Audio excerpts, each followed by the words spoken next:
Bismillahirrahmanirrahim. Assalamualaikum warahmatullahi wabarakatuh. Alhamdulillah wassalatu wassalamu ala Rasulillah wa ala alihi wa ashabihi wa mawala la haula wa la quwata illa billah. Asyhadu an la ilaha illallah wahdahu la syarikalah wa asyhadu anna Muhammadan abduhu wa rasuluhu alladzi la nabiyya wa la rasula ba'dah. Laqad qala Allah ta'ala fi kitabihil karim ba'da a'udzu billahi minasyaitonir rajim ya ayyuhalladzina amanu taqullaha haqqa tuqatih wa la tamutunna illa wa antum muslimun. Amma ba'd fa inna asdaqal hadithi kitabullah wa khairal hadi hadi Muhammadin sallallahu alaihi wasallam. Allahumma akhrijna min zulumatil waham waftah lana abwabal ilm wa akrimna binuril faham wa sahhil akhlaqna bil hilm. Allahumma yassir wa la tu'assir fa inna taysira kulli asirin yasirun alaik. Bapak Ibu hadirin sidang jamaah salat subuh rahimani wa rahimakumullah. Alhamdulillah segala puja, puji serta syukur selalu dan senantiasa kita panjatkan kehadirat Allah Subhanahu wa taala. Mudah-mudahan kita semua selalu dalam penjagaan Allah, dilindungi dan dijauhkan dari berbagai macam mara bahaya dan musibah, baik mara bahaya dan musibah di dunia ini, terlebih lagi mara bahaya dan musibah besok di yaumul qiyamah. Salawat beriring salam tak lupa kita sampaikan kepada junjungan kita Nabi besar Muhammad sallallahu alaihi wasallam, kepada keluarga beliau, kepada para sahabat beliau dan juga kepada para pengikutnya, yang mudah-mudahan kita semua yang hadir di sini dan keluarga kita dimanapun berada masuk ke dalam barisan pengikut Rasulullah sallallahu alaihi wasallam, yang mudah-mudahan besok di yaumul qiyamah kita semua bisa mendapatkan syafaat dari beliau. Amin ya rabbal alamin. Bapak Ibu hadirin rahimani wa rahimakumullah, kita masih di surat Al-Falaq ya. Terakhir di ayat kedua. Insyaallah kita akan masuk ayat ketiga. Tapi sebelum itu sama-sama seperti biasa kita baca dulu. A'udzu billahi minasy syaithanir rajim.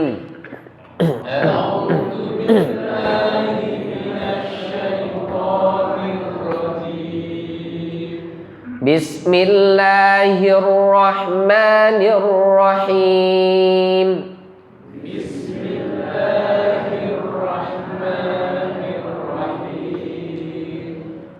Qul a'udzu birabbil falaq.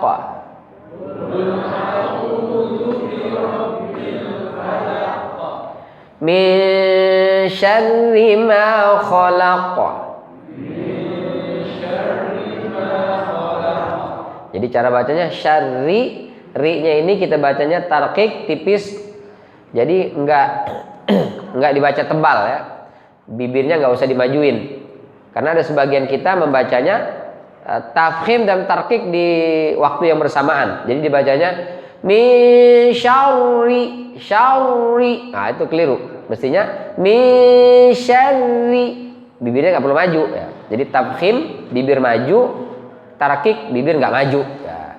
Jadi kalau orang yang belajar tahsin itu meskipun dia di rumah sambil goreng, ibu-ibu tuh ya, sambil goreng sambil masak, ada yang ngaji di masjid pakai speaker keluar, kedengaran keluar itu meskipun lagi goreng, kalau dia baca min syarri, maju tuh si bapak bibirnya, tahu langsung ya.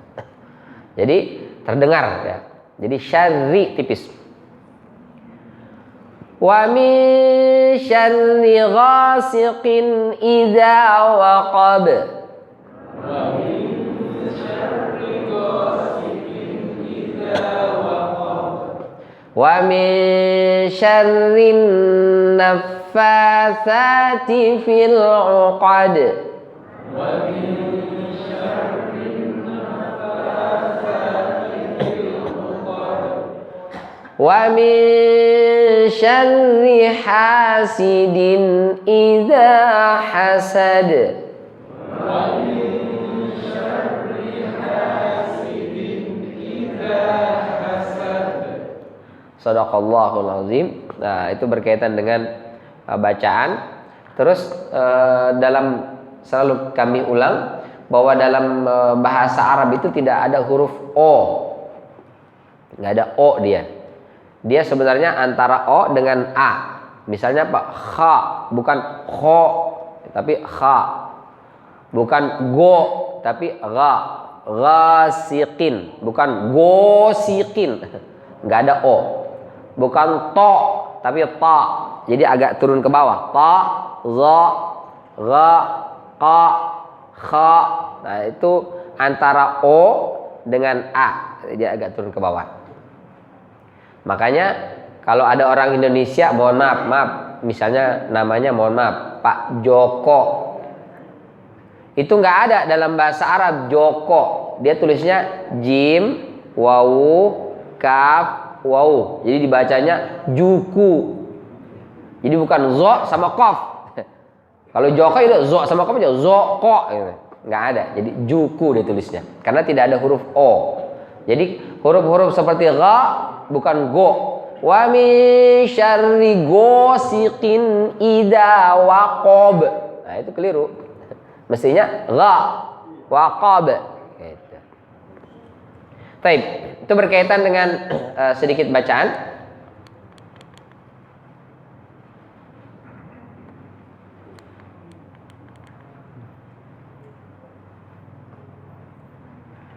Kita kemarin sudah bahas ini, qul a'udzu birabbil falaq min syarri ma khalaq. Ini juga sudah kita bahas. Wa min syarri ghasiqin idza waqab. Wa itu huruf artinya dan, min itu juga sama huruf artinya dari, syarri itu kata benda karena terletak setelah min atau isim artinya keburukan. Jadi syarri itu adalah keburukan. Kita sampaikan kemarin apa yang dimaksud dengan keburukan. Semua hal yang bisa mendatangkan penyakit, rasa sakit, atau dia menjadi asbab perantara untuk menghantarkan kepada sesuatu yang menyakitkan. Maka itu disebut dengan syar, buruk. Kalau di dunia penyakit itu syar, buruk. Atau sesuatu yang bisa bikin kita jadi sakit itu syar, buruk.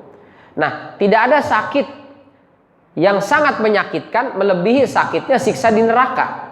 Maka semua hal yang menyebabkan nauzubillah min dzalik seseorang bisa menghantarkan masuk ke dalam neraka, maka itu masuk kategori syar, buruk. Kita berlindung dari syar, keburukan, ghasiqin. Ghasiq ya.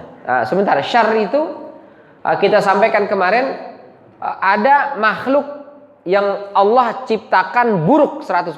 Tidak ada sisi baiknya. Yaitu diantaranya adalah iblis dan juga neraka. Nggak ada sisi baiknya iblis.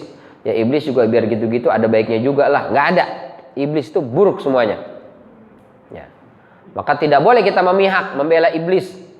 Kasihanlah setan disalah-salahin mulu. Kita yang salah, setan disalah-salahin. Nggak ada. Pokoknya salah-salahin aja terus. Ya. Apalagi neraka. Neraka itu pasti buruknya, kata Ibnu Taimiyah. Udah pasti buruk, nggak ada sisi positifnya. Hati-hati kamu masuk neraka, biarin neraka gue, nggak ada itu. Pokoknya kalau sudah masuk neraka tersiksa. Auzubillahi min dzalik. Bahkan banyak anak-anak muda yang mulai membawa paham menyesatkan. Ya, nggak apa-apa di neraka daripada di surga. Kok bisa bilang begitu? Habis di surga, habis teman-teman saya semuanya kayaknya calon neraka deh. Jadi kalau saya masuk surga nggak ada yang saya kenal, kan nggak asik katanya. Mendingan di neraka banyak yang saya kenal. Itu nggak ada. Pokoknya semua yang masuk neraka itu buruk, syar. Dia mutlak burukan. Jangan sampai pokoknya kita masuk dalam neraka. Meskipun cuma sebentar. Nauzubillah min dzalik. Dan ada makhluk yang pasti baik. Apa itu? Yang pasti baik? Surga. Itu pasti baik, nggak ada sisi buruknya. Allah kirimkan para nabi dan rasul, nggak ada buruknya, pasti baik semua itu. Apalagi malaikat itu pasti baik, jadi nggak ada sisi buruknya. Jadi Allah ciptakan makhluk, ada yang pasti buruk, ada yang pasti baik. Nah, ada yang 50-50 nih, bisa ada sisi baik, ada sisi buruk. Seperti kita manusia. Manusia apakah baik terus kita? Enggak. Kalau baik terus malaikat, buruk terus setan. Nah, manusia antara malaikat kadang-kadang enggak juga sih. Lagi baik banget, tapi kadang-kadang udah. Jadi ada sisi baik, ada sisi buruknya. Apalagi alam, lingkungan, binatang, apalagi segala hal selain yang dua tadi itu dia bisa mendatangkan sisi baik dan sisi buruk. Ya. Nah, di antara yang ada sisi baik, sisi buruknya di ayat ketiga ini adalah ghasiq. Nanti kita sampaikan apa makna ghasiq menurut para ulama. Kalau kita makna secara umum, ghasiq itu artinya yang menutupi, yang menyelimuti, disebut dengan ghasiq. Tapi ada juga maknanya nanti as-suqut, jatuh. Kalau di terjemahan Al-Quran terjemahan Depak itu sering diterjemahkan dengan malam, karena malam itu menutupi dan menyelimuti. Idza, apabila waqaba menjadi gelap, ya. Atau bisa waqaba artinya masuk, apabila masuk. Taib. Jadi wa min syarri ghasiqin idza waqab, terjemahannya itu kalau kita buka di terjemahan Depak itu, dan aku berlindung dari kejahatan malam apabila telah menjadi gelap atau telah gelap gulita. Nah, ini di antara bacaan perlindungan yang diajarkan oleh Allah Subhanahu wa taala, dipraktekkan langsung oleh baginda sallallahu alaihi wasallam. Jadi Ustaz, saya ini supaya Allah lindungi dari berbagai macam mara bahaya dan musibah, apa yang mesti saya baca? Baca surat Al-Falaq. Nah, itu yang kita baca. Kayaknya Al-Falaq tuh biasa banget Ustaz. Ada nggak yang lain gitu yang lebih keren? Ada. Apa itu? Al-Baqarah. Berapa ayat dari awal sampai akhir? Kepanjangan Ustaz. Ya udah baca Al-Falaq. Gitu. Kadang ada orang itu merasa, masa sih cuma Al-Falaq gitu. Jadi merasa nggak yakin. Gitu. Jadi sebetulnya perlindungan Allah akan berikan kepada kita bukan apa yang kita baca, seberapa yakin kita akan bantuan dan pertolongan Allah. Itu intinya. Ada orang sampai doer baca berulang-ulang ayat Al-Quran itu, tapi nggak ngefek. Ada orang kesurupan misalnya, bacain ayat Al-Quran, udah. Bacain ayat kursi, udah. Bacain Al-Ikhlas, Al-Falaq, Anas, udah Ustaz. Bahkan dia nantangin, ayo baca apa lagi? Yasin, gue juga bisa katanya. Kok nggak pergi-pergi nih setan? Masalahnya bukan apa yang kita baca, seberapa kuat keyakinan kita kepada Allah Subhanahu wa taala. Ada yang orang itu kalau sudah akidahnya kuat, ibadahnya mantap, tawakal kepada Allahnya tinggi, itu ada orang kesurupan, dia belum ngapa-ngapain baru assalamualaikum, udah langsung ngibrit tuh setan, takut. Jadi di sini intinya itu, bukan cuma sekedar yang kita baca. Jadi Al-Ikhlas, Al-Falaq, An-Nas itu bacaan yang luar biasa. Kalau kita baca, kita amalkan, akidah kita kuat, tawakal kita kepada Allah tinggi, itu luar biasa ya. Nah, di antaranya adalah ayat ketiga ini, kita berlindung dari keburukan malam. Az-Zajjaj, ya agak ini ya buruk apa enggak? Kelihatan nggak tulisannya? Ya agak buram-buram dikit, nggak apa-apa lah ya. Yang penting ada lah. Gitu. Atau mungkin ini kali fokusnya belum ini Pak, agak kurang kali. Goyang sedikit.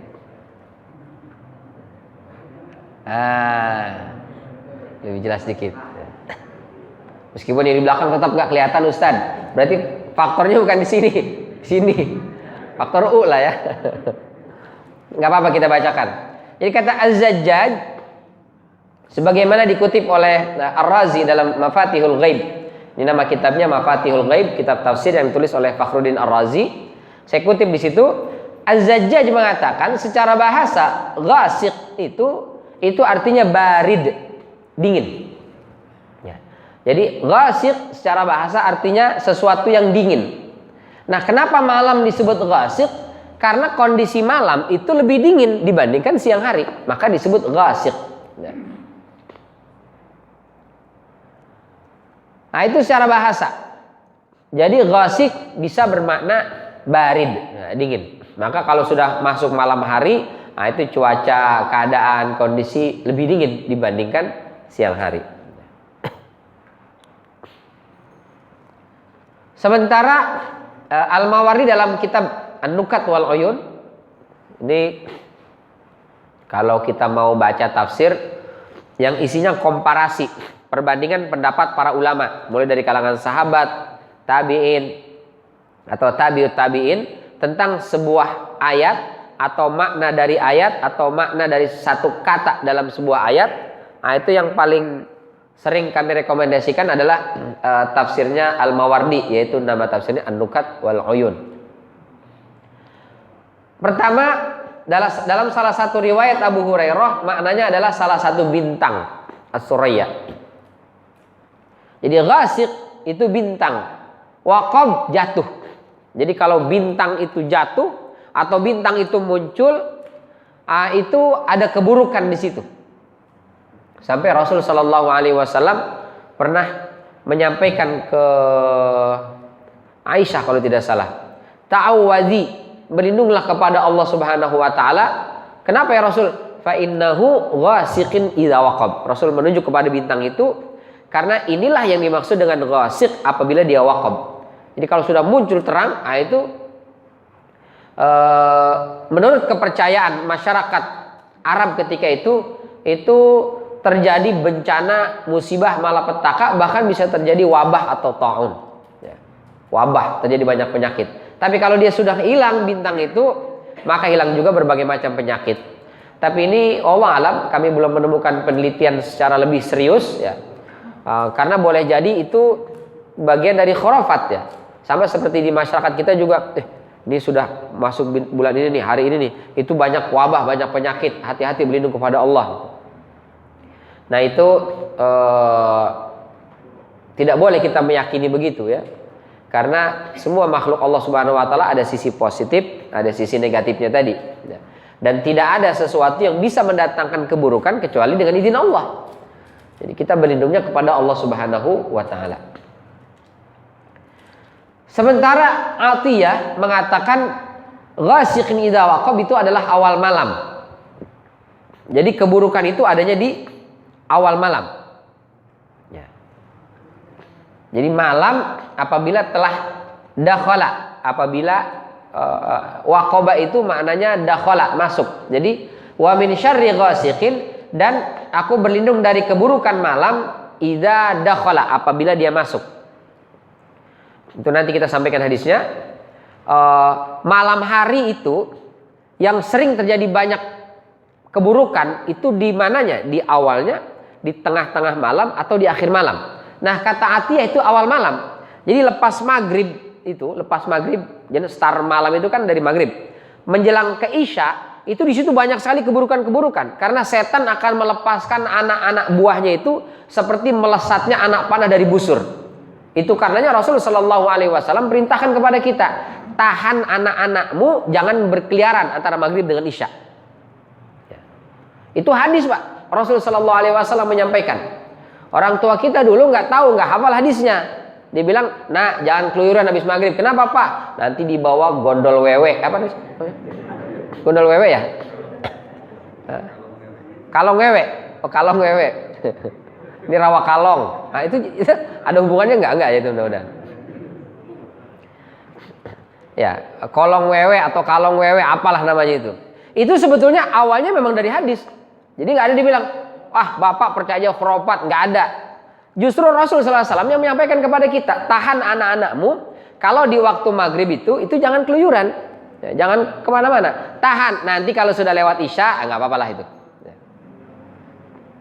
Maka biasanya di kampung-kampung, di masjid-masjid, ya itu atau mungkin di sini juga anak-anak itu ngaji antara maghrib isya, itu ngaji. Ya. Tapi sekarang itu ngajinya jarang habis maghrib isya kalau di kota-kota besar. Biasanya kalau nggak pagi, sore habis asar, kalau nggak siang ba'da zuhur ya. Habis maghrib udah masuk ke peraduan lah anak-anak, alhamdulillah. Tapi yang bahaya kalau anak-anak itu keluyuran kemana-mana. Ya. Sampai dari maghrib itu keluyuran, malam isya sampai malam. Kita mau ngisi kajian subuh itu jam kemarin tuh yang libur hari Rabu atau ngisi di Trans itu live kan, berangkat dari rumah jam 3. Itu anak-anak di depan sini itu masih apa istilahnya BM gitu ya, nyetop truk, nyetop apa angkot, anak-anak masih usia SD SMP itu. Saya bilang, ini orang tuanya kemana ini, kok dibiarin anak-anak main keluyuran sampai jam segitu. Masya Allah. Rasulullah SAW mengatakan tahan anak-anakmu. Kenapa? Karena setan ini akan datang, dia akan mengganggu anak kita, bisa mencelakakan anak kita. Nauzubillah min dzalik. Maka ngaji apa segala macam. Terus apalagi kata Rasulullah SAW, tutup pintu-pintu rumahmu. Jadi kalau sudah azan maghrib, tutup pintu. Ya. Tentu setelah bapaknya keluar menuju masjid.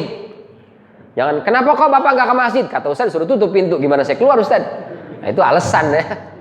Bapak-bapaknya berangkat ke masjid sholat maghrib, tutup pintu itu. Jangan dibiarkan dia melompong terbuka. Kenapa? Karena setan melesat itu, dia akan masuk rumah kita, maka tutup. Ya. Dan jangan lupa setelah tutup, Atau ketika menutup itu baca Bismillahirrahmanirrahim.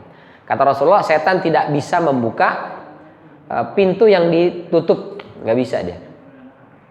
Apalagi hordeng, jendela itu ditutup. Apalagi air minum, gelas-gelas itu kata Rasulullah SAW, kalau masuk maghrib itu ditutup pakai ya penutup seperti ini. Nggak ada tutup seperti ini, pakai tisu.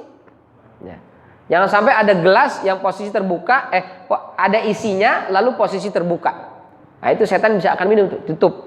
Pakai tutup seperti ini, atau pakai tisu, atau dihabiskan isinya, cuci lalu posisinya ditutup, telungkup gitu, dibalikan gitu. Kalau enggak dia masuk situ nanti. Apalagi bejana, panci, apalagi mangkok. Di situ ada mungkin ada soto, mungkin di situ ada sop. Di situ mungkin ada sate kambing, ada apa lagi ya? Di situ mungkin ada pepes, itu tutup semua. Maka tutup saji, apa istilahnya tutup saji itu ya. Dapur itu memang sesuai dengan sunnah. Jadi kalau kita punya ada meja makan, di situ ada lauk pauk, kita tutup pakai tutup saji. Kalau kita niatnya karena ikut Rasul Shallallahu Alaihi Wasallam, bapak ibu nutup makanan pakai tutup saji itu berpahala. Karena apa? Ikut sunnah Rasulullah, ya, dapat pahala. Ada gelas ini. Beli penutup ini ditutup setiap maghrib itu ditutup, itu ikut sunnah Rasulullah, dapat pahala itu luar biasa ya. Jadi bapak-bapak jangan marah kalau ibu-ibu dikit-dikit beli tutup saji, dikit-dikit beli tutup gelas. Kok ini udah ada bu, kok beli lagi? Ya kata Ustaz sesuai sunnah. Ini kan yang kemarin udah sering dipakai pak, nanti takutnya setan hafal dengan tutup begini, beli yang baru ya. Nah, itu alasan kalau itu. Dan seterusnya. Itu karenanya Atiyah mengatakan buruk malam itu justru di awalnya itu. Bahaya di malam hari justru awalnya itu. Ya, antara maghrib dengan isya. Dan kalau kita pelajari tentang spektrum cahaya juga memang ternyata kurang bagus untuk kesehatan antara maghrib dengan isya itu. Itu karenanya pantas Rasul Shallallahu Alaihi Wasallam melarang kita tidur sebelum isya. Ya, jadi kalau habis maghrib ke isya tidur itu sebenarnya waktu yang kurang bagus untuk kesehatan. Spektrum cahaya itu nggak cocok kalau kita istirahat tidur itu. Jadi bagusnya aktivitas. Ya. Tapi nggak berdosa, bukan berarti berdosa. Hanya Rasul yakrohu, tidak menyukai tidur antara maghrib dan isya. Ya. Tapi kalau Ustadz ngantuk banget, saya sudah seharian full, ya, aktivitas kerja dari subuh Ustadz segala macam. Nah sholat maghrib daripada saya pulang nanti isya kesini udah malas lagi, saya baca Quran Ustadz. Baca Quran baru dapat 2 lembar langsung hilang tuh Quran. Tahu-tahu udah kemana kita ya. Bangun-bangun isya gimana? Apakah saya berdosa? Enggak berdosa. Cuma memang menyengaja tidur antara maghrib dengan isya tuh waktu itu adalah waktu yang makruh. Nah, kata Rasulullah SAW termasuk sesuatu yang makruh. Atau begadang setelah isya itu juga termasuk sesuatu yang tidak disukai oleh Rasulullah SAW. Begadang. Bahkan begadang kebaikan pun kalau itu bisa menyebabkan dia telat sholat subuh, nah itu termasuk yang tidak disukai. Kita sampaikan hadisnya.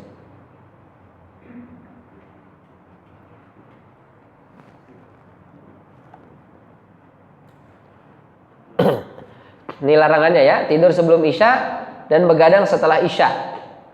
Dari Abu Barzah, semoga Allah Subhanahu wa taala meridainya, anna Rasulullah sallallahu alaihi wasallam kana yakrahun naum. Bahwasanya Rasul sallallahu alaihi wasallam tidak menyukai, yakrahu berarti makruh hukumnya, Pak, bukan haram ya. Jadi, apa itu makruh? Apa itu makruh? Ditinggalkan dapat pahala, dikerjain rugi sebenarnya. Ya, rugi. Sama seperti sunnah ya. Sunnah itu dikerjakan dapat pahala, ditinggalkan rugi. Ya. Jangan kita bilang ditinggalkan nggak apa-apa, karena orang Indonesia demen banget sama yang namanya nggak apa-apa. Jadi dikejar nggak apa-apanya, bukan pahalanya. Kok nggak sholat qobliyah subuh? Ya kan sunnah itu, Ustaz. Emang kalau sunnah apa? Dikerjakan dapat pahala, ditinggalkan ya nggak apa-apa. Nggak apa-apanya dikerja sama dia, Pak. Tapi giliran yang makruh, nggak apa-apanya juga yang dikejar. Pak, bukannya kalau rokok itu minimal hukumnya makruh? Ya kan makruh, Ustaz. Ditinggalkan dapat pahala, ya kalau ngerokok juga nggak apa-apa. Nah, kita ngerjainnya nggak apa-apanya itu. Maka jangan nggak apa-apa deh, kita ganti termnya. Dikerjakan dapat pahala, sunnah itu ditinggalkan rugi. Kalau ini makruh itu ditinggalin dapat pahala. Ya. Dikerjain rugi. Nah, gitu. Jadi kalau dia ngerjain rugi, bukan nggak apa-apa. Karena orang Indonesia terutama itu nggak mau rugi. Jadi tidak ada makan siang yang gratis. Dia nggak mau rugi, Pak. Kalau dibilang rugi, itu aman insya Allah. Jadi Rasulullah SAW tidak menyukai tidur qabla al-isya, sebelum isya. Berarti awal malam tuh, habis maghrib ke isya. Itu Rasulullah SAW nggak suka tidur ya. Wal haditsa ba'daha, atau ngobrol-ngobrol setelah isya, nggak suka. Berarti dosa Ustaz kalau kita ngobrol-ngobrol habis isya? Ya enggak, cuman rugi aja. Ini maksudnya ngobrol-ngobrol ini maksudnya apa? Begadang. Ya, begadang. Ngalor ngidul ngobrolnya kan. Kadang ngalor, kadang ngidul. Nggak jelas. Kadang ngulon, kadang ngetan. Ya itu maksudnya begadang. Ya, al hadis ba'daha itu maksudnya begadang. Hadisnya sahih nih, ada dalam riwayat Sahih Bukhari dan Sahih Muslim. Bahkan begadang kebaikan pun itu dilarang kalau melalaikan salat subuh. Tapi kalau enggak apa-apa. Ustaz, ini panitia masjid, kita mau membentuk pengurus masjid mau membentuk panitia Idul Adha. Ngumpulnya habis isya. Boleh apa enggak nih? Ya enggak apa-apa, itu kan kebaikan. Jangan ngumpul. Ustaz Baren bilang Rasul membencinya, nggak boleh. Jadi rapatnya siang. Siang orang pada kerja. Bisanya memang habis isya, ya nggak apa-apa. Ya. Nah, untuk kebaikan. Tapi yang penting jangan sampai melalaikan sholat subuh. Begadang kebaikan aja dilarang kalau melalaikan sholat subuh. Ini dalam Al-Muwatta'nya Imam Malik. Haddatsani an Malik an Ibnu Syihab Az-Zuhri. Menyampaikan kepadaku Malik dari Ibnu Syihab Az-Zuhri dari Abu Bakar bin Sulaiman bin Abi Hathmah bahwasanya Umar bin Al-Khattab faqada Sulaiman bin Abi Hathmah. Jadi salat subuh itu Umar itu biasa ngabsen, Pak. Jadi selesai salat subuh, beliau ngimamin zamannya Umar ini. Beliau selesai ngimamin, assalamualaikum warahmatullahi, itu beliau balik sambil ngabsen sahabat satu-satu. Ada. Udah absen semuanya. Itu luar biasa ya. Segitu banyak sahabat yang hadir itu hafal tuh Umar bin Khattab. Tiba-tiba lagi ngabsen begitu. Ngabsen itu bukan berarti disebut Bapak Fulan ada Umar. Bapak Fulan ada. Bukan, cuma cukup liatin aja. Beliau sudah hafal. Lalu tidak ada Sulaiman bin Abi Hathmah. Itu nggak ada. Kemana Sulaiman nih? Nggak ada nih. Setelah itu pagi harinya goda ila suq, pergi ke pasar. Wa maskan Sulaiman baina suq wal Masjid An-Nabawi. Rumahnya itu, rumah Sulaiman itu antara pasar dengan Masjid Nabawi atau Masjid Nabi sallallahu alaihi wasallam di Madinah itu. Famarra 'ala Syifa Ummi Sulaiman faqala laha lam ara Sulaiman fi subh. Lalu setelah itu ketemu dengan ibunya Sulaiman. Ditanya, "Bu, kok tadi subuh saya nggak lihat Sulaiman ya? Kemana dia ya?" Apa kata ibunya? Innahu bata yusalli. Umar, Sulaiman itu tadi malam tahajud. Panjang, lama tahajud. Nah, pas mau subuh istirahat, tidur. Bablas kelewat subuhnya. Saking lama banyaknya tahajud. Apa kata Umar? La an ashhada salat subhi fil jamaah. Li an ashhada dia. Ya betul. La an ashhada salat subhi fil jamaah. Sungguh saya bisa salat subuh berjamaah. Ahabbu ilayya min an aquma lailatan. Lebih aku sukai dan aku cintai daripada qiyamul lail, tahajud sepanjang malam, tapi enggak subuh berjamaah. Jadi lebih afdal mana? Lebih afdal salat subuh berjamaah, enggak tahajud, enggak usah tahajud. Jadi ibarat kata, kalau tahajud dia bikin dia enggak salat subuh berjamaah, mending enggak usah tahajud. Tidur aja. Yang penting salat subuh. Bahkan Rasul mengatakan isya ini berjamaah, subuhnya berjamaah, sepanjang malam dia enggak tahajud sama sekali, tidur aja tuh. Itu sepanjang malam meskipun sedang tidur dicatatnya sedang sholat. Subhanallah. Terbiasa tuh. Sepanjang malam. Padahal kita tidur nggak sholat. Tapi subuhnya berjamaah, isyanya berjamaah, itu sepanjang malam kita dihitung, dicatat sedang sholat qiyamul lail. Luar biasa tuh. Apalagi begadangnya cuma main gaple. Balak 6, ceki, agak subuh, isya kagak, subuh kagak. Nauzubillah min dzalik. Itu begadang yang dilarang, makruh ya. Tapi kalau saya insya Allah Ustadz, isya alhamdulillah, subuh juga alhamdulillah berjamaah. Ya cuman kayaknya mata itu biasanya tidur jam 10 Ustadz. Ya sampai ke jam 10 saya ngobrol sama istri, sama anak. Itulah momen kita bisa bercengkrama dengan keluarga. Ya manfaatkan itu, momen itu. Ya, tidur, habis itu langsung pada tidur. Ya istri butuh teman ngobrol, anak-anak butuh juga ngobrol dari figur ayah. Ya, ini bapak kadang-kadang berangkat, anak belum bangun udah berangkat, pulang ke rumah anak udah tidur misalnya. Jarang sekali waktu ngobrol dengan ayahnya. Maka manfaatkan momen-momen seperti itu untuk banyak-banyak dialog dan ngobrol. Karena ngobrol dengan keluarga itu merekatkan hubungan kekeluargaan, menambah kecintaan. Ya, anak itu senang aja didengerin ngobrol, tanya-tanya sama kita, tanya aja. Kamu hari ini gimana sekolahnya kak? Alhamdulillah. Dikasih PR nggak? Ada alhamdulillah. Gimana tadi di sekolah? Gimana sama teman-teman? Gimana sama guru? Gitu aja tuh udah seneng anak-anak itu. Itu menambah kecintaan dan kehormat serta bakti dia kepada kedua orang tuanya. Jangan nanya ada PR nggak? Ada, kerjain. Gitu doang. Gitu. Jadi nanyanya ada PR nggak? Ada, kerjain. Nggak ada, tidur. Gitu doang ya. Nah itu bukan dialog namanya itu. Dialog inilah yang penting. Makanya dalam Al-Quran itu hubungan orang tua dengan anak itu selalu dalam bentuknya dialog. Bagaimana Nabi Yusuf dengan Nabi Ya'qub alaihissalam. Ya abati inni arafil manam inni ra'aitu ahada asyara kaukaba wasyamsa wal qamara ra'aituhum li sajidin.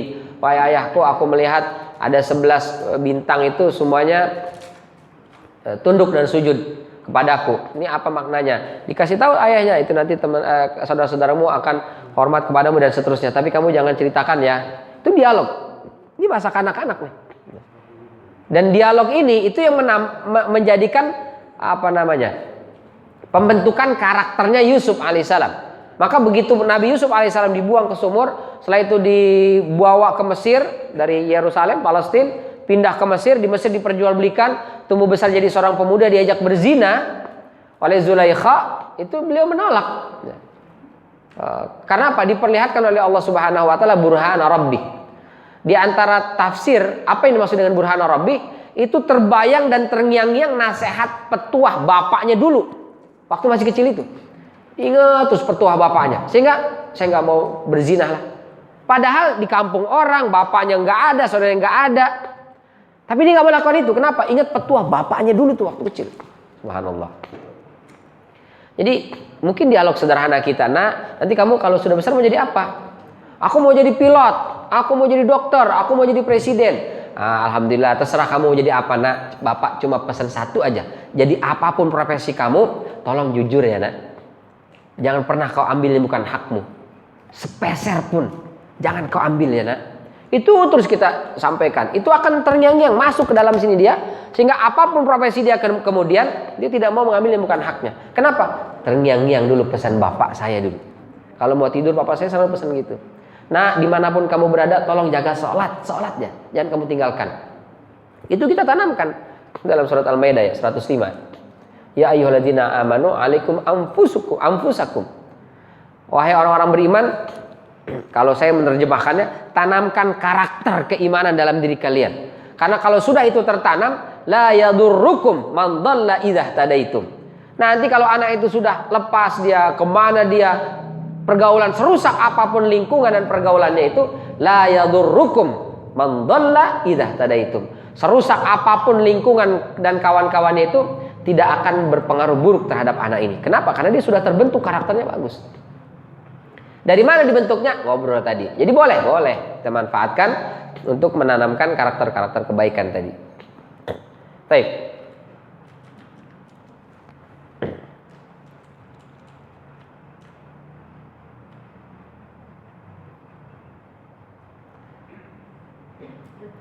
Jadi itu tadi Ibnu Atiyah memahami idza waqab itu artinya adalah apabila masuk. Maksudnya adalah awal malam. Sementara Ibnu Abbas idza waqab artinya idza zahaba. apabila malam itu sudah mulai pergi. Kapan itu? Berarti ketika masuk akhir malam atau malam sudah mulai pekat. Disitulah biasanya kejahatan dan keburukan terjadi. Ya. Karena malam itu kalau jam-jam 10, jam 8, jam 9 itu kan orang masih pada melek lah. Jadi maling biasanya belum mulai beraksi. Kapan dia beraksi? Itu kalau sudah jam 1, jam 2, sedang ngantuk-ngantuknya itu dia mulai beraksi. Atau kadang-kadang jam 3 menjelang subuh itu biasanya ngantuk-ngantuknya orang tuh. Di situ dia mulai beraksi. Kalau masih sore belum. Maka kata Ibnu Abbas itu adalah akhir malam. Nah, itu diantara makna idza waqab. Yang jelas awal malam mungkin saja terjadi keburukan, di pertengahan malam juga mungkin saja, di akhir malam juga mungkin terjadi keburukan. Maka kita berlindung kepada Allah dari keburukan yang bisa saja terjadi di malam hari, baik di awalnya, pertengahannya ataupun akhirnya. Nah, ini di antara ayat lain yang menggunakan kata ghasaq dalam surat Al-Isra ayat 78, aqimis sholata liduluki syamsi ila ghasaqil lail. Dirikanlah salat sejak tergelincirnya matahari sampai ghasaqil lail. Ya, masuknya waktu malam. Nah, ghasaqil lail di situ itu adalah salat isya, salat maghrib dan salat isya. Baik. Fakhruddin Ar-Razi dalam Mafatihul Ghaib mengutip pendapatnya Ibnu Qutaibah, mengatakan ghasiq itu artinya bukan malam, tapi dia adalah bulan, al-qamar, bulan. Kenapa? Karena bulan itu bisa mengalami gerhana namanya, gerhana bulan. Kapan terjadi gerhana bulan? Ya. Ketika bumi menutupi bulan itu ya, bayangan bumi menutupi bulan. Jadi matahari, bumi, bulan. Bayangan matahari ini matahari mengenai bumi, bayangan bumi jatuhnya pas di bulan. Sehingga bulan itu tertutup oleh bayangan bumi. Buat kita melihat bulan itu menjadi gelap, tertutup. Nah, gelap bulan ketika mengalami gerhana, itulah idza waqab itu. Dan biasanya ketika terjadi gerhana bulan itu sepersekian menit gitu ya. Itu banyak terjadi keburukan, maka disyariatkanlah oleh agama kita ini kita melakukan salat gerhana ya, salat gerhana. Maka disunahkan sholat gerhana itu baik matahari ataupun bulan itu dilamain sampai betul-betul berlalu itu. Karena kalau ketika terjadi peristiwa itu banyak terjadi keburukan. Itu kata Ibnu Qutaibah. Atau bisa juga idza waqab itu maknanya kalau bulan itu sudah masuk di fase akhir, bulan sabit. Itu cahayanya sudah mulai redup, mulai lemah. Ketika itu keburukan-keburukan menguat. Jadi cahaya bulan yang terang itu kayak di 3 hari pertengahan bulan, ayamal bid, itu sedang kuat cahaya bulan. Itu sihir, dukun, tukang santet dan yang semisalnya, itu mereka biasanya menjalankan aksinya itu kalau bulan itu sudah posisinya sudah mulai akhir-akhir itu redup itu. Kalau di pertengahan bulan mereka jarang melakukan aksi sihir itu. Itu karenanya kata Ibnu Qutaibah, kita berlindung kepada Allah Subhanahu wa taala membaca surat Al-Falaq ini karena banyak terjadi praktek sihir dan perdukunan di akhir-akhir bulan itu justru idza waqab. Ya. Nah, kalau kata Fakhruddin Ar-Razi, pendapat Ibnu Qutaibah ini konteksnya cocok karena surat Al-Falaq ini berkaitan dengan sihir. Apalagi di ayat keempatnya nanti wa min syarrin naffasati fil 'uqad, itu memang lebih ke sihir. Sehingga kata Fakhruddin Ar-Razi, maka tafsiran Ibnu Qutaibah ini juga bisa diterima. Jadi wa min syarri ghasiqin idza waqab, di antara waktu ada yang sering dimanfaatkan untuk melakukan aksi kejahatan yaitu malam hari. Jadi min syarri ghasiqin artinya wa min syarrin fi ghasiqin, dari keburukan yang ada di malam hari.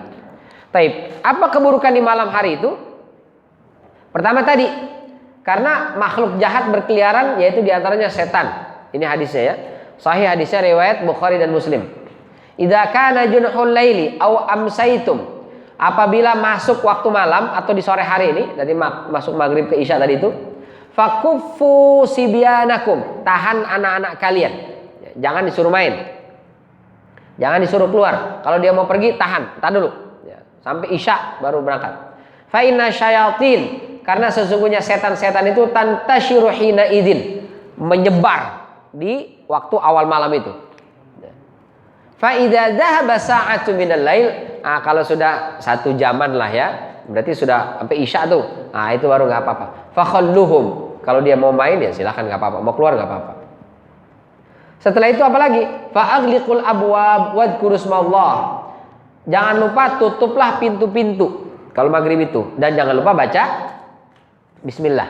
Fa inna syaitana la yaftahu baban mughlaqan. Karena sesungguhnya setan, kata Rasulullah, tidak bisa membuka pintu yang tertutup. Jadi kalau pintu rumah kita tutup, setan nggak masuk, nggak bisa masuk dia. Apalagi baca bismillah, dia nggak masuk. Makanya kalau kita masuk, ucapin salam. Jadi pas masuk itu assalamualaikum warahmatullahi wabarakatuh. Itu setan nggak ikut masuk. Nanti begitu keluar, kita keluar rumah, bismillahi tawakkaltu 'alallah, kita tutup. Jadi begitu kita keluar dia nggak masuk. Tapi kalau masuk nggak pakai salam, selonong boy, itu setan ikut masuk juga, ngintilin belakang kita masuk ke dalam rumah itu. Tapi kalau Ustadz, ini saya pulang kampung, rumah sih kunci, nggak ada orang dalam. Begitu saya datang dari pulang kampung, gimana, ucapin salam apa enggak? Ucapin salam. Tapi salamnya bukan assalamualaikum warahmatullahi wabarakatuh. Apa salamnya? Assalamualaikum ala manittaba'il huda. Ya. Itu yang boleh kita baca. Keselamatan, kesejahteraan kepada siapapun yang mengikuti hidayah petunjuk Allah Subhanahu wa taala. Itu nanti malaikat yang di dalam rumah dia menjawab. Cuma jawabannya nggak kedengeran sama kita. Ya. Jadi kalau kedengeran assalamu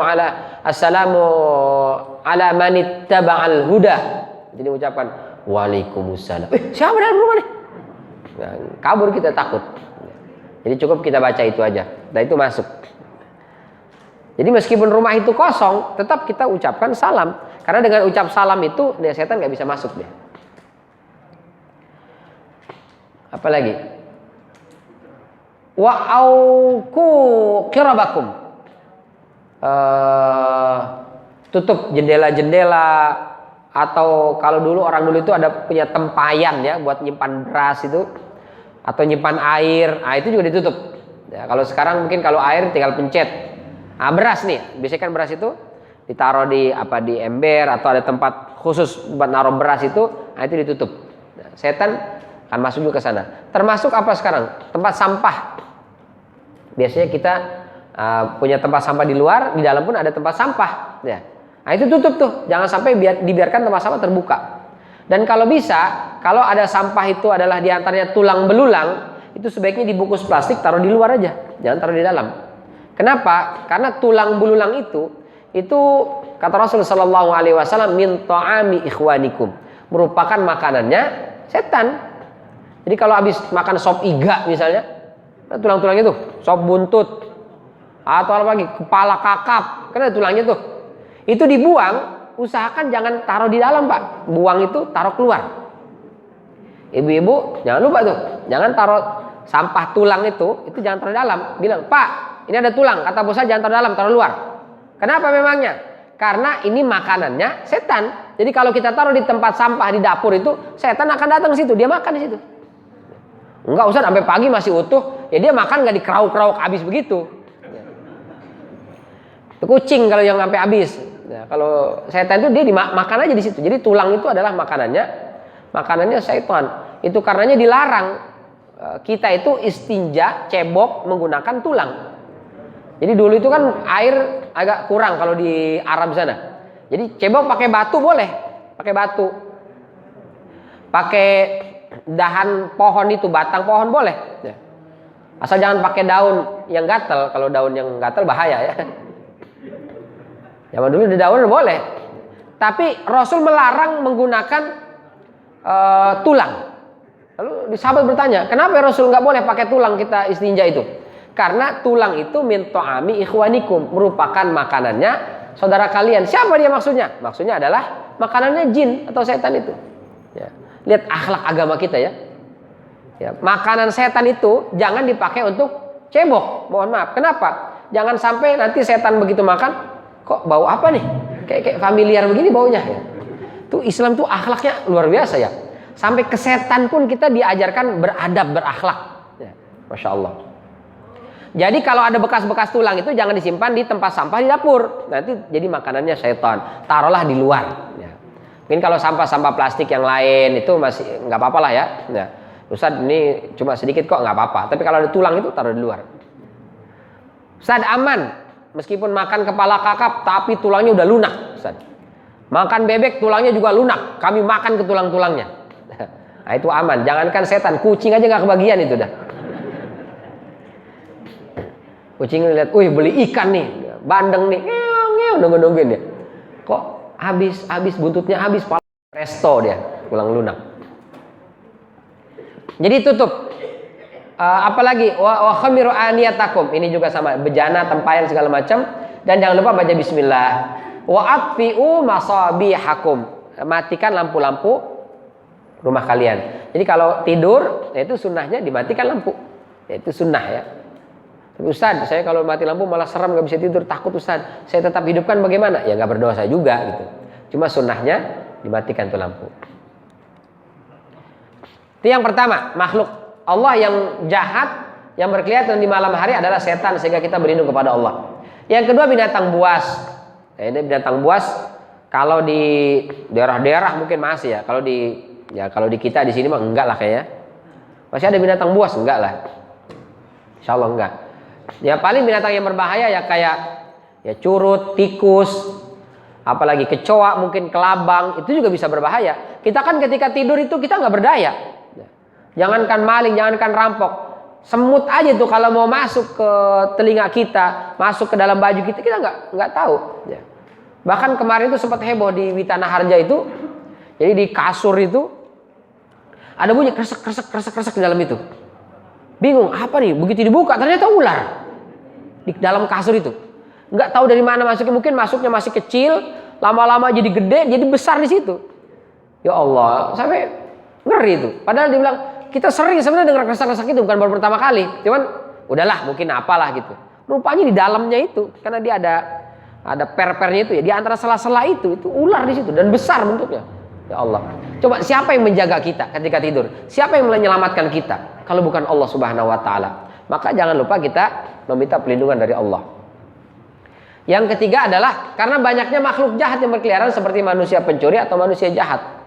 Ya, pencuri itu banyak berkeliaran, bahkan mungkin begal, nauzubillah min dzalik. Nah, itu banyak sekali berkeliaran di malam hari. Atau mungkin nauzubillah min dzalik ya wanita-wanita penjajah atau penjual inilah ya. Apa istilahnya, wanita tunasusila, itu juga ada keburukan-keburukan. Sampai di rumah sakit itu pernah ada orang meninggal ya, dibawa ke situ. Yang bawa ternyata wanita itu ya, datang keluarganya kaget luar biasa, suaminya meninggal, ternyata meninggal di pangkuan wanita malam itu ya, nauzubillah min dzalik. Wah, stres. Jadi istrinya yang tadinya mau nangis suaminya meninggal berubah jadi kesel, sampai akhirnya mampus lah sekalian gitu ya, nauzubillah min dzalik. Nah, itu mesti hati-hati kita ya, bahaya. Nah, ini diantara keburukan-keburukan yang bisa saja terjadi di malam hari. Kita diperintahkan oleh Allah untuk memohon perlindungan kepada Allah. Bahkan bisa jadi bencana, musibah. Afa amina ahlul qura ayatiyahum ba'suna bayatan wa hum naimun, kata Allah dalam surat Al-A'raf. Apakah manusia merasa aman dari siksa, bencana, musibah yang bisa saja kami kirimkan musibah dan bencana itu bayatan, di waktu malam, wahum naimun, ketika mereka sedang tertidur lelap. Datang banjir bandang, apalagi gempa, longsor dan seterusnya di malam hari. Kita nggak pernah tahu. Maka sebelum tidur kita baca surat Al-Falaq ini supaya Allah jaga dan lindungi kita, insya Allah. Baik, ini barangkali yang bisa kita bahas di kesempatan malam yang pagi yang mulia ini. Mungkin ada yang ingin ditanyakan, ditambahkan atau diluruskan. Jika ada yang keliru, falyatafadhal masykurah.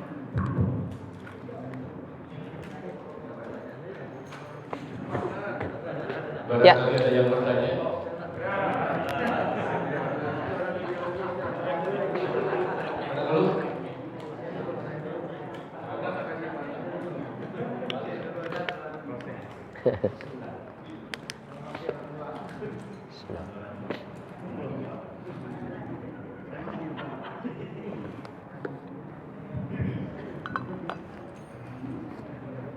Assalamualaikum warahmatullahi wabarakatuh. Waalaikumsalam warahmatullahi wabarakatuh. Pak Ustaz, mau nanya. Tadi soal makruh itu karena kelalaian. Ya, mungkin gitu ya, karena kelalaian. Saya mau tanya tentang ini kegiatan musik dan lagu itu katanya makruh. Saya dengar makruh, saya baca ini. Kemudian merokok itu makruh atau haram. Nah, kalau musik dan lagu itu berarti kalau melakukan kegiatan itu kita bisa melaksanakan kewajiban, artinya tidak lalai, berarti tidak makruh. Yang pertama, yang kedua, dalam membaca Al-Quran, kita kalau itu yakin atau paham sehingga timbul keyakinan. Berarti kalau kita membaca Al-Quran itu karena tidak tahu artinya atau tidak paham, berarti tidak ada efek terhadap bacaan itu. Iya, itu. Yang ketiga, kalau kita membaca Al-Quran itu apakah harus berurut atau ngacak itu boleh ya? Kalau misalnya sholat, kita jadi sholat sendiri atau imam tidak berurut bacaan ayatnya, apakah boleh atau harus berurut? Assalamualaikum warahmatullahi wabarakatuh. Waalaikumsalam warahmatullahi wabarakatuh. Yang pertama tadi tentang musik melalaikan ya, tentang lahwal hadis ya. Tentang hukum musik memang ini perbedaan di antara ulama. Ada sebagian itu yang mengharamkan secara mutlak. Pokoknya musik, nyanyiannya, alatnya haram, selesai. Mau isinya melalaikan kek, mau isinya ingat mati kek, ya, orang kaya mati, orang miskin mati, itu kan lagu, tapi ngingetin kematian, haram pokoknya. Sholawat kalau bentuknya musik haram pokoknya. Nah, ini kelompok pertama mengharamkan musik secara mutlak. Kelompok kedua mengatakan dia menjadi haram kalau ada ilatnya, yaitu melalaikan manusia dari mengingat Allah Subhanahu wa taala. Kalau lagu itu malah ngingetin mati, bikin kita semakin dekat kepada Allah, kelompok kedua ini mengatakan nggak apa-apa. Di zaman Rasul SAW pun banyak dipraktekkan alat-alat musik, kayak dufuk, ya, rebana itu semacam rebana gitu. Ada di hari-hari raya, itu banyak sekali hadis-hadisnya. Nah, kelompok kedua ini diantaranya ya, Imam Ghazali dan yang lainnya mengatakan musik dilihat dulu nih dampaknya. Kalau itu liriknya ya, isinya apa tuh? Pulang-pulangku berbadan dua. Ini jelas ini haram gitu kan? Atau apalagi cinta satu malam. Itu kan satu malam apa cinta satu malam? Itu kan transaksi tadi itu kan. Nah, itu jelas yang haram. Ya, jelas melalaikan dan itu adalah haram. Jadi kalau liriknya lirik maksiat itu hukumnya haram atau minimal makruh. Ya, kita harus tinggalkan. Tapi kalau liriknya itu mengajak kepada ketaatan, maka kelompok kedua mengatakan tidak apa-apa. Kayaknya sampai hari kiamat akan selalu ada pemahaman ini yang mengharamkan secara mutlak dan juga yang mengharamkan dengan ilat. Ya, kita terserah mau ikut yang mana. Mau ikut yang secara mutlak, ya silahkan. Enggak, saya yang kedua aja Ustaz, boleh juga nggak masalah. Itu ya Pak, yang pertama. Yang kedua tadi tentang apakah kalau kita baca Quran tidak paham isinya, itu tidak ada efek? Tetap ada efek. Itulah dahsyatnya Al-Quran. Dia adalah kalamullah yang merupakan mukjizat. Kita baca nggak ngerti aja itu mendatangkan ketenangan. Tapi kalau kita baca dengan mengerti itu jauh lebih bagus dibandingkan yang tidak mengerti. Tapi yang nggak mengerti pun itu sudah bagus. Jangan kita bilang baca Quran tapi nggak ngerti, buat apa? Nggak ada. Nggak ngerti pun dia baca Quran itu akan mendatangkan dampak yang luar biasa. Ya. Bisa jadi dia meninggalnya sedang baca Quran. Ya, saya punya kawan neneknya itu meninggal sedang baca Quran. Karena dia punya kebiasaan dari sejak masih gadis itu antara maghrib bisa selalu baca Quran. Di akhir hayatnya itu meninggalnya sedang baca Quran. Jadi Anak-anaknya nggak tahu dia sudah meninggal. Dipikir ketiduran habis maghrib menjelang isya itu, dibangunin, bu isya bu, udah masuk isya. Ternyata sudah meninggal di hadapan Qur'annya itu. Luar biasa. Padahal nggak ngerti sama sekali ini baca. Ada kemarin ya, salah satu jamaah dia dimakamkan di sini di apa namanya di Kebayoran itu, pemakaman itu Tanah Kusir. Jadi waktu itu meninggal ibunya, kami sempat hadir juga. Dia bilang nanti setelah 2 tahun ini kemungkinan akan saya pindah ibu saya ini ke kampung halaman. Kenapa? Karena saya akan jauh, mungkin yang ngurus makam ini nggak tahu gitu, makanya nggak ada karena dia sering ditugaskan di luar negeri. Khawatir nanti digusur atau ditimpa. Jadi setelah 2 tahun saya mau pindahkan ke kampung halaman. Kalau di kampung halaman pemakaman keluarga, insya Allah nggak ada yang gusur lah gitu. Ya, setelah 2 tahun digalilah makam itu, masih utuh jasadnya. 2 tahun di Tanah Kusir. Itu nyaris pingsan beliau loh. Saya tuh nyaris pingsan, ibu saya ini. Mungkin saya bilang, mungkin makam orang lain nih. Enggak, sampai dibuka masih jelas wajahnya itu, ibunya, masya Allah. Saya tanya, Pak, apa amalan ibu kok bisa jasadnya masih utuh? Dia bilang, saya nggak tahu amalannya, tapi yang saya tahu itu selalu nggak pernah lepas baca Yasin. Karena ibu saya bisa baca Quran cuma Yasinnya tok. Jadi kalau baca Quran pasti Yasin. Kayak yang lain tuh nggak dibaca karena nggak bisa. Bacanya nggak bisa, nggak hafal. Kalau Yasin kan karena sering dibaca, jadinya meskipun bacanya terbata-bata tapi bisa kelar lah gitu. Itu aja dibaca. Tapi jasadnya utuh tuh, luar biasa. Dia nggak paham, nggak ngerti, tapi ternyata ada dampak, ada efeknya. Jadi Quran adalah kalamullah, itu yang memiliki mujizat. Nggak ngerti pun dia mendatangkan ketenangan. Tapi kalau kita baca ngerti lebih afdal. Nah yang ketiga tadi, memang disunnahkan kalau baca Quran itu sesuai dengan urutan. Ya, sesuai dengan urutan, dari depan terus belakang begitu. Termasuk ketika sholat, rakaat pertama dengan bacaan di rakaat kedua mestinya berurutan. Kalaupun tidak suratnya pindah ke yang lain. Misalnya di rakaat pertama setelah Al-Fatihah bacanya An-Naba sampai ayat 15. Habis itu dia hafalnya memang sampai 15, ayat 16 sudah nggak hafal lagi. Rakaat kedua setelah Al-Fatihah dia pindah. Nah, pindahnya boleh surat setelahnya, setelah An-Naba. Boleh setelah itu dia baca misalnya surat Sabihisma, Al-A'la dan seterusnya boleh. Ya. Itu afdolnya dan itu sesuai dengan sunnah. Tapi kalau ada yang nggak sesuai dengan urutan pun nggak berdosa. Cuma kurang afdol. Afdolnya itu adalah yang sesuai dengan urutannya. Itu barangkali Pak. Wallahu ta'ala alim bishawab. Jadi jangan rakaat pertama setelah Al-Fatihah langsung surat An-Nas. Waladhdallin amin. Langsung bismillahirrahmanirrahim. Qul a'udzu birabbin nas. Karena itu sudah mentok. Nanti rakaat kedua balik lagi terpaksa ada kulhu ya. Meskipun boleh sah salatnya, cuman kurang afdal. Itu barangkali Allah taala alam bishawab. Ada lagi tadi? Yang lain? Ya. Atau sebelah sini dulu, mungkin ke sana. Enggak. Oh ya udah sebelah sini berarti.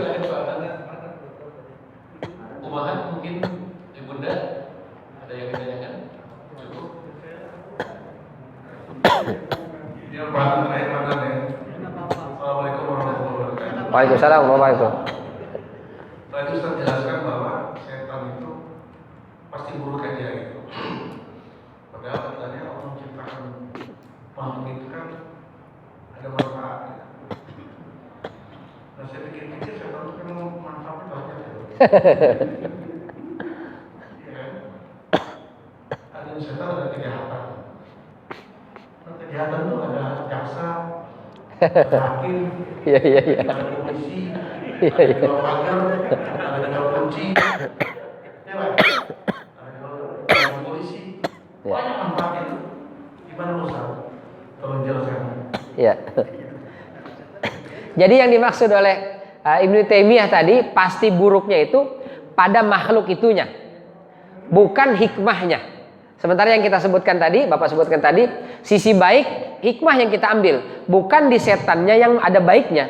Ya. Tapi setannya buruk. Sisi baiknya adalah keburukan yang ditimbulkan setan membuat kita jadi aware, membuat kita menjadi harus menegakkan keadilan. Muncullah hakim, jaksa dan seterusnya. Adalah polisi karena ada pelaku kejahatan dan keburukan. Jadi yang dimaksud oleh Ibnu Taimiyah tadi pasti buruknya itu di setannya itu, bukan di kita. apa yang kita ambil pelajaran dari setan. Jadi kalau yang kita ambil pelajaran dari setan itu sisi baik, betul. Tapi itu adalah lebih ke hikmahnya. Tapi setannya secara zatnya dia buruk. Berbeda dengan istri. Istri kita itu kan pasti ada sisi baik buruknya, Pak. Baik ada hikmahnya atau tidak ada hikmahnya pasti ada baiknya. Dianya udah pasti baik. Tapi ada juga kadang-kadang buruknya gitu kan. Sama seperti kita sebagai suami, ada juga sisi baiknya sebagaimana ada sisi buruknya. Itu maksudnya. Ketaham nggak, Pak? Ya gitu ya. Jadi yang dimaksud sisi buruk setan itu pada setannya itu pasti buruk, nggak ada sisi baik. Tapi kita mengambil pelajaran dari adanya setan, ada sisi baik, nah, itu pasti. Nah gitu. Itu barangkali wallahu taala alam bissawab. Mungkin terakhir. Ya. Menutup. Kalau sudah hakim ketuk palu kan selesai sudah, Pak. Mau apa lagi kita? Assalamualaikum warahmatullahi wabarakatuh. Waalaikumsalam warahmatullahi wabarakatuh. Dari surat ini adalah surat ayat pendek, Pak. Ingin saya tanya pertama, itu masalah setelah saya baca-baca tafsir, ini tidak ada asbabun nuzulnya. Yang ingin saya tanya, apakah setiap Al-Quran surat turun atau ayat turun tuh apakah harus pakai asbabun nuzul? Sebab menurut ayat Al-Quran turun atau surat turun itu pasti ada peristiwa. Ini tadi setelah saya lihat beberapa tafsir tidak ada asbabun nuzulnya. Ini surat penting, Pak. Sihir, Pak. Penting, tapi asbabunnya tidak ada. Atau lupa yang boleh, atau memang tidak ada asbabun. Yang kedua, tadi Bapak bicarakan menjelang maghrib sampai isya anak-anak jangan suruh keluar. Kalau bapak tak bilang kan, nggak tahu. Atau ibu yang sering agak bising jangan makan ibu. Bisa kena apa ada rumah segala macam lah. Gitu. Bagaimana Pak sebaliknya ini? Anak itu les di luar, dia pulang pas menjelang maghrib dia pulang.